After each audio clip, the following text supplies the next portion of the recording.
ಎಲ್ಲ ವೀಕ್ಷಕರಿಗೆ ನಮಸ್ಕಾರ. ಬೃಹತ್ ನೇಮಕಾತಿ ಸೂಚನೆ 2024 PUC ಮೇ ಪಾಸಾದವರಿಗೆ ಅಂತ ವಿವಿಧ ಹುದ್ದೆಗಳ ಅರ್ಜಿಯನ್ನು ಕರೆಯಲಾಗಿದೆ. 3712 ಒಟ್ಟು ಹುದ್ದೆಗಳನ್ನು ಇಲ್ಲಿ ಕರೆಯಲಾಗಿದೆ. ಹುದ್ದೆಗಳನ್ನು ವಿಂಗಡಣೆ ಕೂಡ ಮಾಡಲಾಗಿದೆ. ಯಾವೆಲ್ಲ ಹುದ್ದೆಗಳ ಎಷ್ಟೆಷ್ಟು ಮತ್ತು ವಿದ್ಯಾರ್ಥಿ ಅರ್ಜಿ ಸಲ್ಲಿಸಬೇಕಾದಂಥ ಅಭ್ಯರ್ಥಿಗಳಿಗೆ ಯಾವೆಲ್ಲ ವಿದ್ಯಾರ್ಥಿ ಇರಬೇಕು, PUC ಮತ್ತು ವಿಶ್ವವಿದ್ಯಾಲಯಗಳಿಂದ ಪದವಿ ಕೂಡ ಮುಗಿಸಿರಬೇಕು. ಆಯಾ ವಿದ್ಯಾರ್ಹತೆ ಅಂದರೆ ಹುದ್ದೆಗಳಿಗೆ ಅನುಗುಣವಾಗಿ ವಿದ್ಯಾರ್ಹತೆ ಮತ್ತು ವಯಸ್ಸಿನ ಮಿತಿ ಅಂದರೆ ಅಭ್ಯರ್ಥಿ ಅರ್ಜಿ ಸಲ್ಲಿಸುವಾಗ ಎಷ್ಟೆಲ್ಲ ವಯಸ್ಸಿನ ಮಿತಿ ಇರಬೇಕು, ಜೊತೆಗೆ ವಯೋಮಿತಿ ಸಡಿಲಿಕೆ ಕ್ಯಾಟಗರಿಗೆ ಅನುಗುಣವಾಗಿ ವಯೋಮಿತಿಯನ್ನು ಸಡಿಲಿಕೆಯನ್ನು ಕೂಡ ಇಲ್ಲಿ ಹೇಳಲಾಗಿದೆ.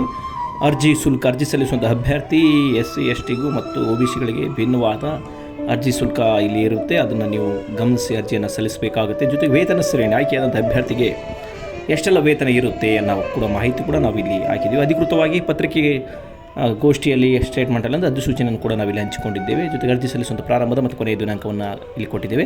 ಈ ಥರದ ಇತರ ಉದ್ಯೋಗ ಮಾಹಿತಿಗಳಿಗೆ ಸಬ್ಸ್ಕ್ರೈಬ್ ಮಾಡಿ, ಶೇರ್ ಮಾಡಿ, ಲೈಕ್ ಮಾಡಿ.